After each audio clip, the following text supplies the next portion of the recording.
Assalamu alaikum. It's a series of lecture regarding obstetrics. Start with these true and false labor.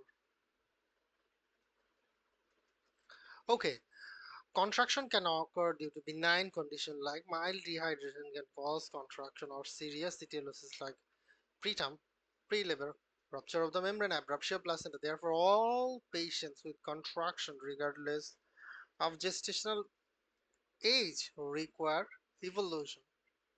So contraction can be benign, contraction can be very serious. So whatever the reason for contraction require evaluation. This is the thing. Okay, contraction onset, frequency, duration, pain level can help these four things.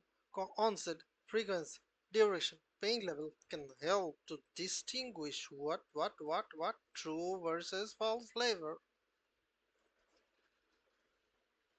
False labor also known as Braxton Hicks contraction. Patient with labor. Patient with labor have regular painful contraction. Patient in labor have regular painful contraction that cause cervical changes, cervical dilatation, effacement, and may be associated with vaginal bleeding. So patient in labor have regular painful contraction that causes cervical changes, dilatation, and effacement, and may be associated with vaginal bleeding or leakage of fluid. In contrast with false labor, have mild, irregular contraction that causes no cervical changes. Fetal monitoring is typically via non-stress test, which evaluates fetal acid. Fetal monitoring is typically via non-stress test, which evaluates fetal acid-base status, risk for hypoxemia. Those with reactive, non-stressed, moderate variability, acceleration require no additional evaluation. Patient in false labor may be discharged home with labor precaution. So false labor have mild irregular contraction that can cause no cervical change, but in actual labor pain, it is contained regular painful contraction palpable that can cause cervical changes. Cervicovaginal fetal fibronectin is a protein secreted during labor that can distinguish preterm and false labor in patients with preterm contraction. However, FFN testing have high rate of false positive in patients who are asymptomatic or those less than 22 weeks of gestation. That's why these type of tests usually not done. Fetal station, this is uterus, this is placenta, umbilical cord, dilatation of the cervix, this cervix dilatation, this is shell spine,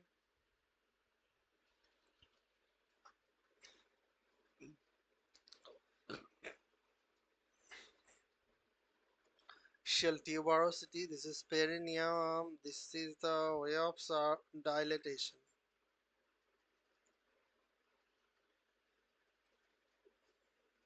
It should be here 0, then dilatation can happen. It should be dilated.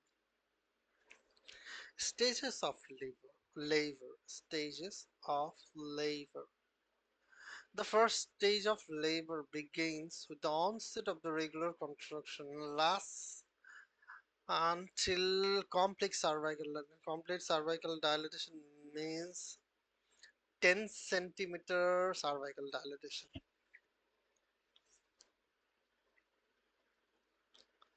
The first stage of labor can be divided into two phases.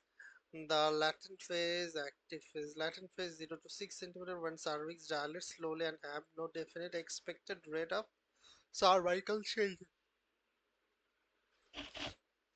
The active phase 6 to 10 centimeter active phase, 6 to 10 centimeter when the cervix dilates rapidly with a normal progression more than 1 centimeter every 2 hours, non-centimeter every 2 hours. The active phase more than 6 to 10 centimeter when cervix dilates rapidly with a normal progression 1 or more than 1 centimeter every 2 hours. The second stage of labor is the period of complete cervical dilatation to the fetal delivery. Second stage is complete cervical dilatation to the fetal delivery. First stage of labor has two parts, latent phase 0 to 6 centimeter dilatation and then 6 to 10 the active phase when the cervix dilates rapidly with a normal progression. Cervix dilate rapidly with a normal progression of 1 or more than 1 centimeter, 1 or more than 1 centimeter every 2 hours. What does adequate contraction means? Adequate contraction are more than 200 Montevideo units are measured by intrauterine pressure catheter. Intrauterine pressure catheter can determine this type of contraction more than 200 Montevideo unit.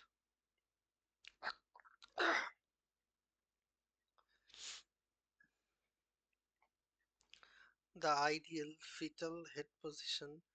The ideal fetal head position is occiput anterior because flexed head presents a small diameter and facilitates the cardinal movement of the lever. In occiput posterior position presents a large diameter of the head. In deflex position, the ideal position of the lever is occiput anterior because flexed head represents a smaller diameter and facilitates the cardinal movement. Internal podalic version is manual rotation of an infant to a breech presentation for breech vaginal delivery. Internal podalic version of a singleton fetus is contraindicated because breech vaginal delivery has high risk of neonatal mortality and morbidity. Internal podalic version is a manual rotation of an infant to a breech presentation of our breech vaginal delivery. Internal podalic version of a singleton fetus is contraindicated because breech vaginal delivery has a high risk of neonatal mortality and morbidity.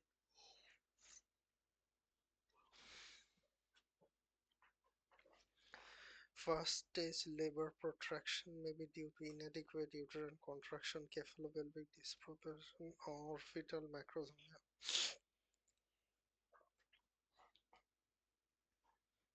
Active phase.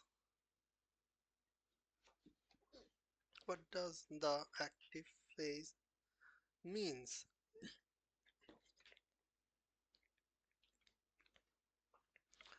Caesarean delivery is indicated for active phase Caesarean delivery is indicated for active phase labor arrest defined no cervical change more than 4 hours with adequate contraction and more than 6 hours with inadequate contraction or category 3 fetal heart tracing. What does the active phase means? Very high when we are sure that cesarean delivery is indicated. Caesarean delivery is indicated for active phase labor arrest. Caesarean delivery is indicated for active phase labor arrest. It is defined as no cervical change. It is defined as no cervical change for 4 or more than 4 hours with adequate contraction. Defined as no cervical change 4 or more than 4 hours with adequate contraction and more than 6 hours with inadequate contraction, mm, or a category 3 fetal heart tracing, or a category 3 fetal heart tracing. When the liver has not completely arrested but the cervical change slows to less than 1 cm per 2 hour, liver protection and interruption pressure catheter is placed to measure the contraction frequency and force via Montevideo units. If contraction are inadequate less than 200 Montevideo, liver is augmented with oxytocin in order to increase the contraction frequency and force. Protraction and arrest. Protraction means cervical change slower than expected. Cervical change slower than expected with or without inadequate contraction. Oxytocin is given in here. And arrest means no cervical change for more than 4 hours with inadequate contraction, or no cervical change more than 6 hours with inadequate contraction. In such a case, cesarean delivery is a must. So what is protraction? What is arrest? These two things must be remembered for dealing with the questions. What is arrest? What is protraction? Protraction means cervical change slower than the expected. Cervical change slower than the expected. And with or without inadequate contraction, oxytocin should be given.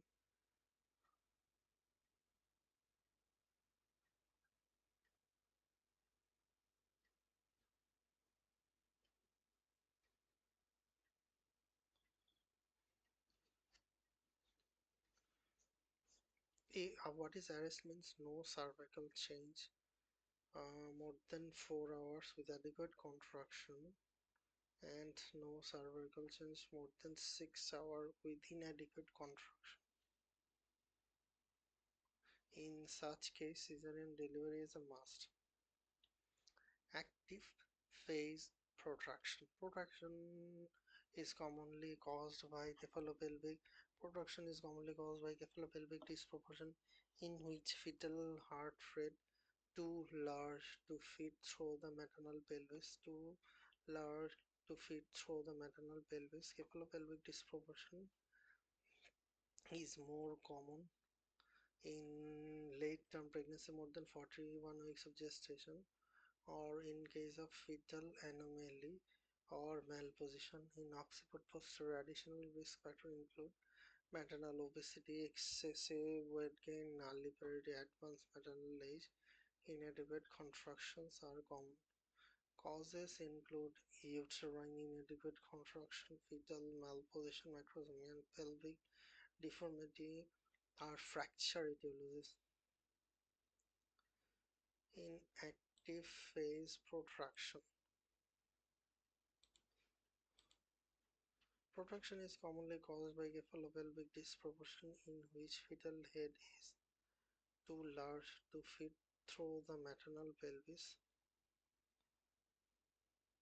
Cephalopelvic disproportion is more common in late-term pregnancy. Cephalopelvic disproportion and in case of fetal anomaly or malposition. Additional risk factors include maternal obesity, excessive weight gain, nulliparity, advanced maternal age, inadequate contraction common. Second stage of labor. What does second stage of labor? A second stage arrest of labor means insufficient fetal descent. Insufficient fetal descent after pushing for 3 or more than 3 hours if nulliparous, 2 or more than 2 hours if multiparous, 3 or more than 3 hours in nulliparous, 2 or more than 2 hours in multiparous. Insufficient fetal descent after pushing for 3 or more than 3 hours if nulliparous, and 2 or more than 2 hours if multiparous. Maternal obesity, excessive pregnancy weight gain, and DM Etiology is CPD, capability disproportion, malposition, inadequate contraction, maternal exhaustion. Operative vaginal delivery management is operative vaginal delivery and cesarean delivery. Etiology is cephalopelvic disproportion, malposition, inadequate contraction, maternal exhaustion. Management is operative vaginal delivery and cesarean delivery. Criteria for second stage of labor. Criteria for second stage of labor. Second stage of arrest, which are criteria for second stage of arrest, which are more than 3 hours of pushing in a primary gavita without epidural and more than 4 hours of pushing and epidural, or more than 2 hours of pushing in multigravida without an epidural and 3 hours pushing with an epidural. If you are giving an epidural, then 1 hour is extra. So more than 3 hours pushing. What does criteria? 3 hour pushing in primary and 4 hour pushing with an epidural and 2 hour pushing in multi and 3 hours pushing.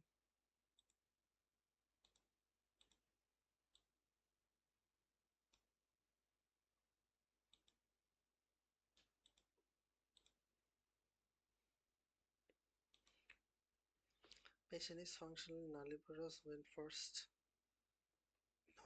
her first child was cesarean delivery. A common cause of protracted or arrested second stage of labor is fetal malposition. Fetal malposition. Continued pushing increases the delivery complication. Continuous pushing increases delivery PPH with increased spontaneous delivery. Therefore, the best next step is operative vaginal delivery. Operative vaginal vacuum assisted to expedite the delivery. Other indication of operative vaginal delivery is maternal exhaustion, fetal distress, maternal condition in which valsalva maneuver is not recommended. If there is HOCM, hypertrophic cardiomyopathy, this should not be done.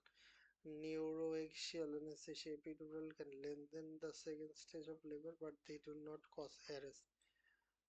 Arrest of spontaneous vaginal delivery rate, no effect on first stage, no effect on first stage. Molding the change in the fetal skull shape as maternal expulsive effort. Sculpt the fetal head into the shape of the pelvis to facilitate delivery. Caput is scalpedema due to prolonged pressure. Molding and caput suggest cephalopelvic disproportion, not maternal effort. Pain control during labor. What actually do for pain controlling during labor? Epidural anesthesia is preferred for pain control because it provides pain relief with minimum maternal and fetal sedation.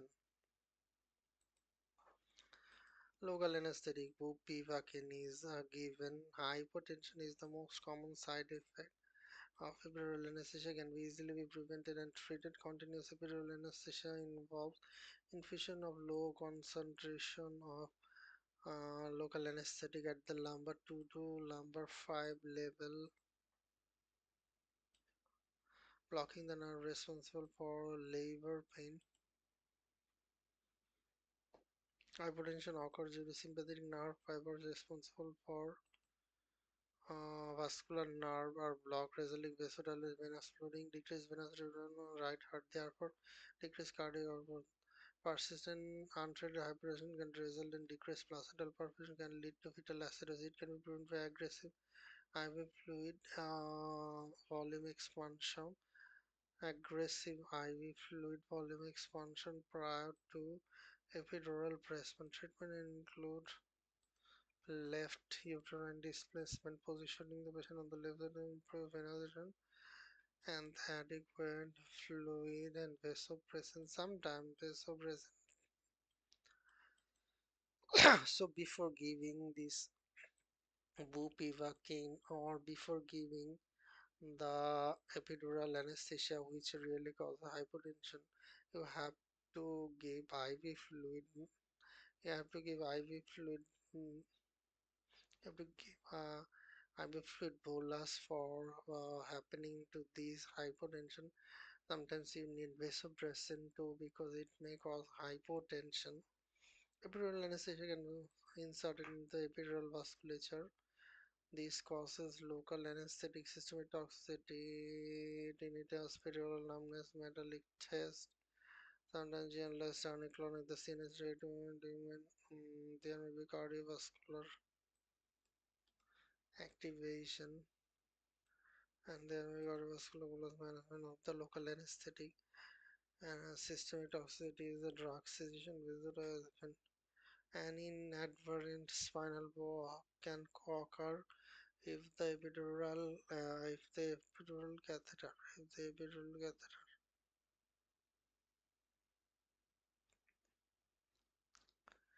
if the epidural catheter accidentally punctures the dura and local anesthesia injected into the intrathecal space, this can cause high spinal or total spinal anesthesia. High spinal or total spinal anesthesia can cause a life-threatening complication. This is typically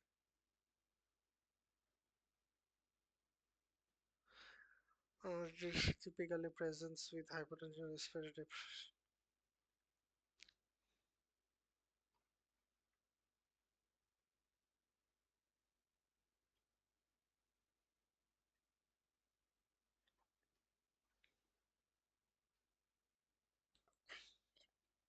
labor management. In labor management,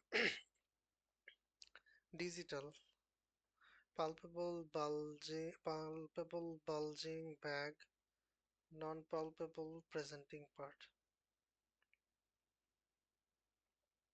Palpable bulging, non-palpable presenting part.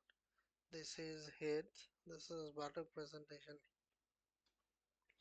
So digital cervical examination is used to determine the cervical dilatation. How many finger enters?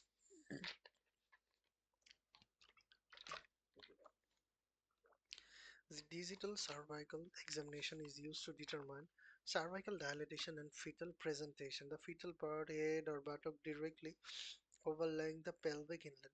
Although digital cervical examination is usually inadequate, is usually adequate, is usually adequate for determining the fetal presentation. It may be insufficient in patient. It may be insufficient.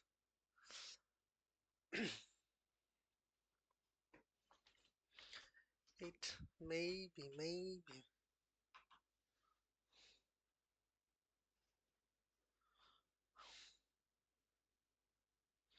it may be insufficient in patient with a bulging back, which may be normal finding due to uterine contraction, tensing the amniotic fluid. If the fetal presentation is indeterminate on cervical examination, a transabdominal ultrasound is performed to confirm the presentation. Transabdominal to confirm the presentation to help to determine the route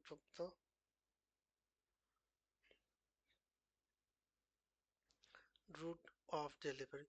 If fetal presentation is indeterminate on cervical examination, a transabdominal ultrasound is performed to confirm the presentation and helps to determine the route of the delivery.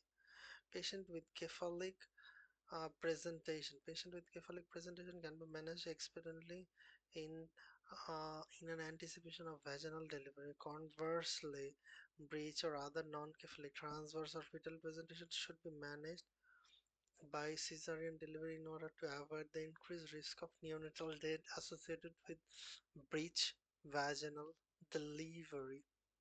Very high yield talks.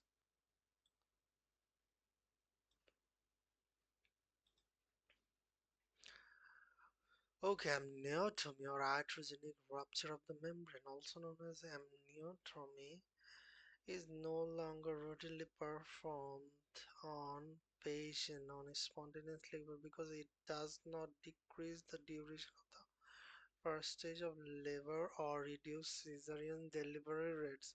The amniotomy, just during the rupture, iatrogenic rupture of the membrane, it does not decrease the duration of the first stage of labor and does not reduce the cesarean delivery rate. Additionally, in patient with no palpable presenting fetal part, and a transabdominal ultrasound should be performed before amniotomy to avoid umbilical cord prolapse in patient with a funic cord first presentation because oxytocin has a similar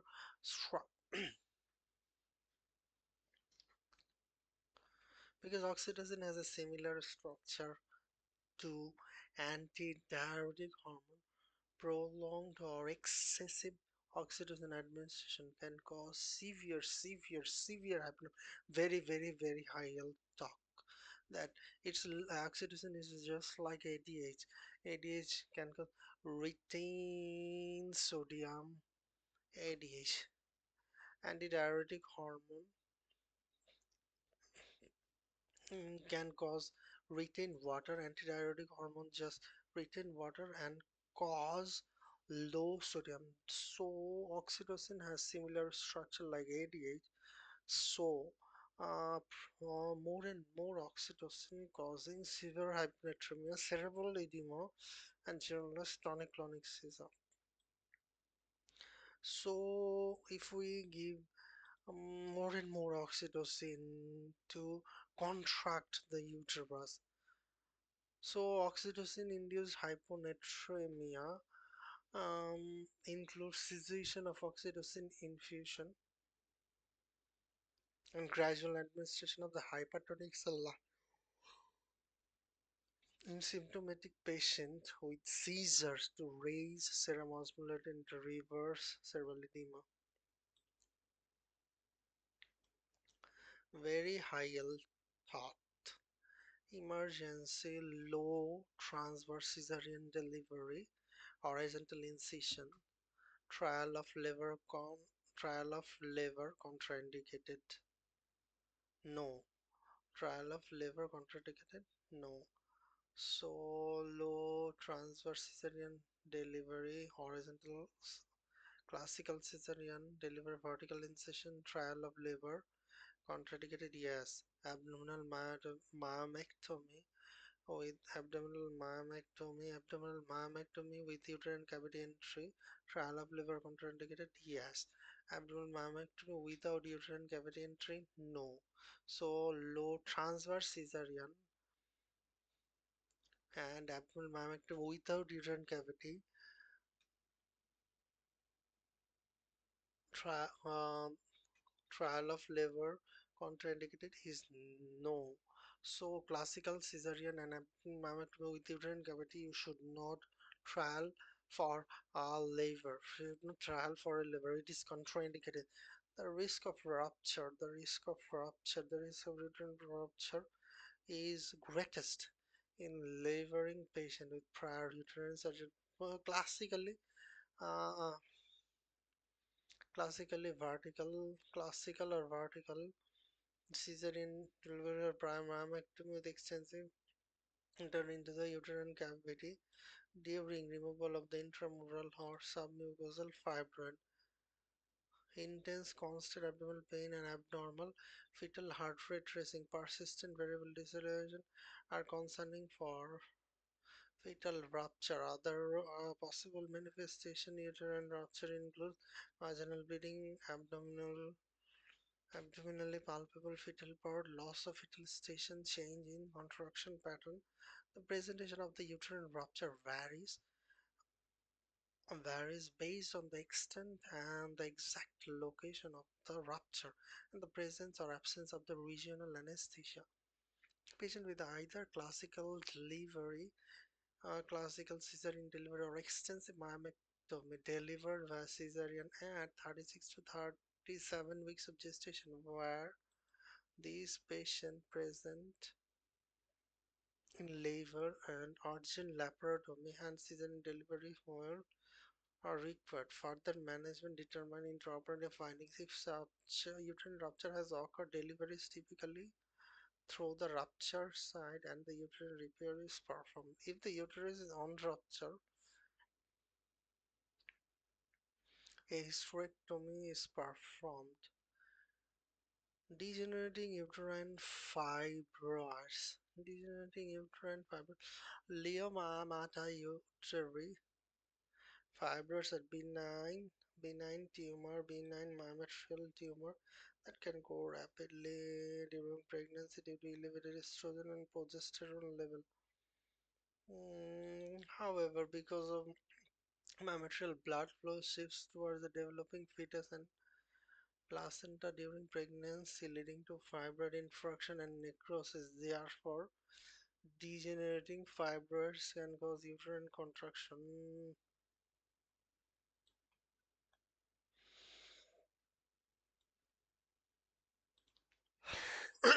Degenerating fibroids can cause uterine contraction due to prostaglandin release, fundal tenderness, and tender mass and leukocytosis due to inflammatory cytokine release. Diagnosis is confirmed by ultrasonography and conservatively managed with pain control by indomethacin less than indomethacin for patient less than 37 weeks of gestation.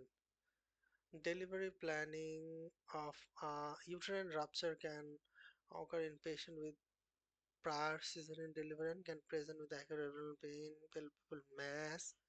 However, patients typically have heart rate deceleration and acute abdominal rebound and guarding. Delivery planning of a non-viable fetus. Acardia, no cardiac movement, anencephaly, no fetal,